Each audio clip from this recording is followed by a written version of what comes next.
in these drills out here, when you're not tackling to the ground, how much can you really tell about the run game, especially your inside runs? Yeah, when it comes to, being able to get some live reps, well, not technically going live, you still want to get a feel for everything and how the flow of practice is going, especially in the run game.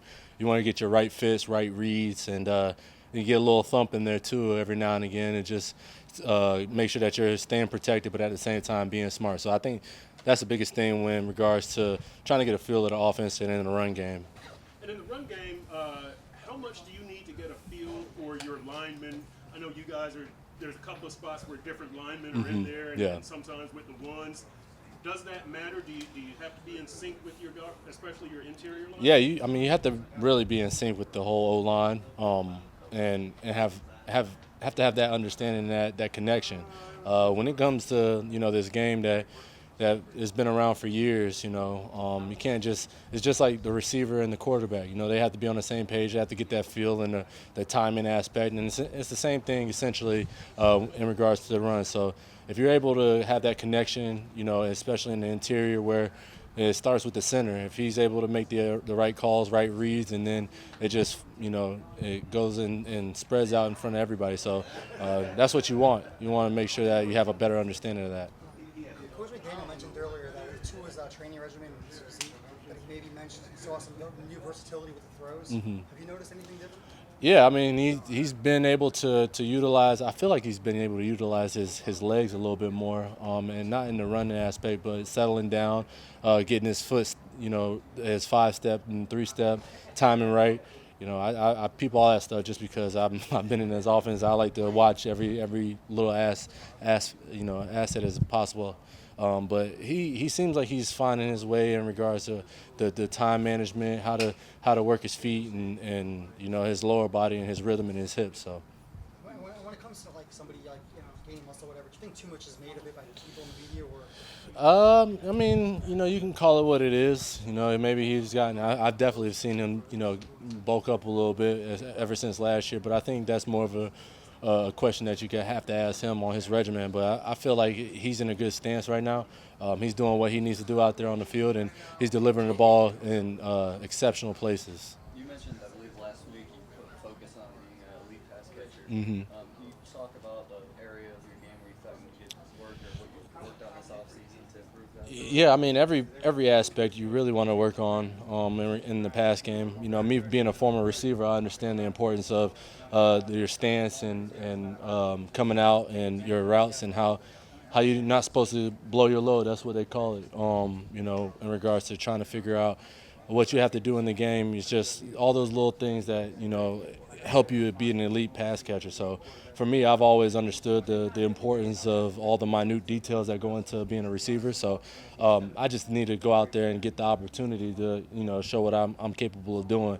I mean, I've been doing it for years. It's just now I'm on a road where I want to be a complete back.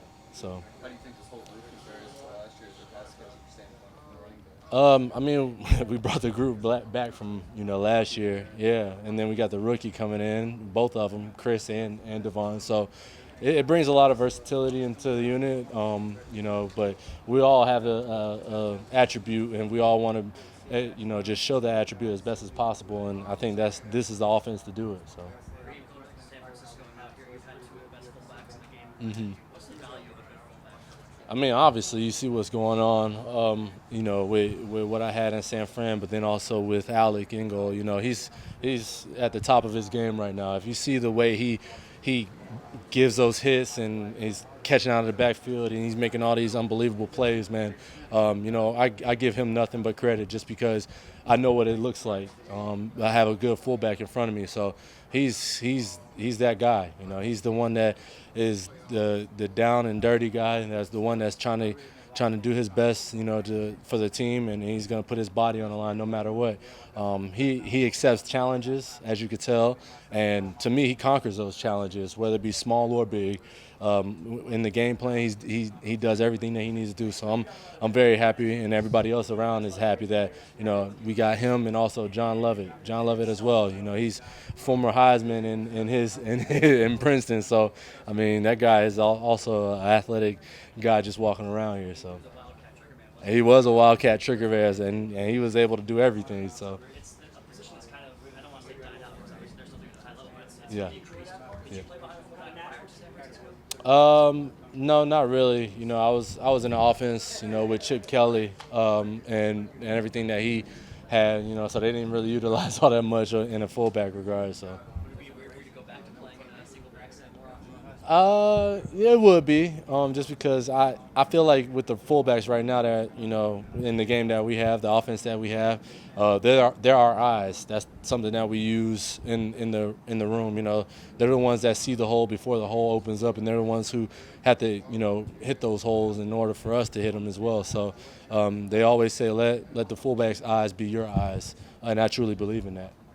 Yeah. Raheem, at times last year, you guys had problems getting the play from the coaches to the huddle. Teron Armstead was saying after the last game that was going to be a focal point of the offseason. How is that process going?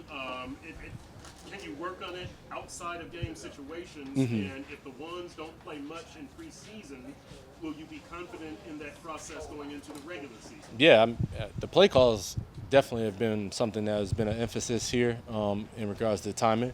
If you look at how we operate in the ones at least, we have a play clock down at the end zone, and Tua does a great job receiving the play and then giving it out by at least, I think, 20 seconds. 15 is the cutoff. So, I mean, he still has some wiggle room to, you know, get those calls in, and then also have the coach tell him, hey, look, this is the play that you need. This is a receiver that you got to look for there in this coverage. And then once it cuts off, it cuts off. But the timing aspect is definitely something that we emphasize this offseason, going into OTAs, and now in training camp we're utilizing and trying to understand. So.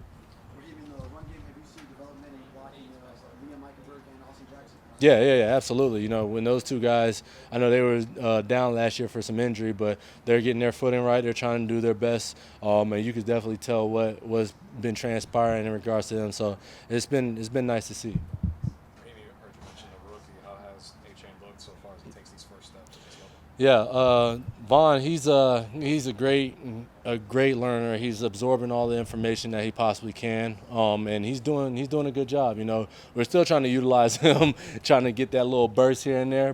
Today was actually a good day for him. He came out and he definitely showed a little bit of that versatility and that burst. So I was. Myself and the rest of the group were definitely pleased with that. You know, that's something that you want to emphasize as speed guy. I know he's not necessarily the biggest, and I was telling him, hey, look, you got to use your aggression in order to you know, promote that speed. So that's something that I utilize just because I know I'm not the biggest in the huddle or on the field at times. So I just try to use my aggression and I'll carry over into my speed, and now trying to emphasize that with him. Last question. You were jamming out to the first song or two of Jalen Waddle today. Your full review of his playlist. His playlist had me right for practice. You know, I know that I set the standard a little bit in my playlist, but no, he definitely did his part. You know, but nobody can top me as of right now. So I'm just saying. Yeah. I had a lot of diversity in that playlist, a lot of versatility. So yeah.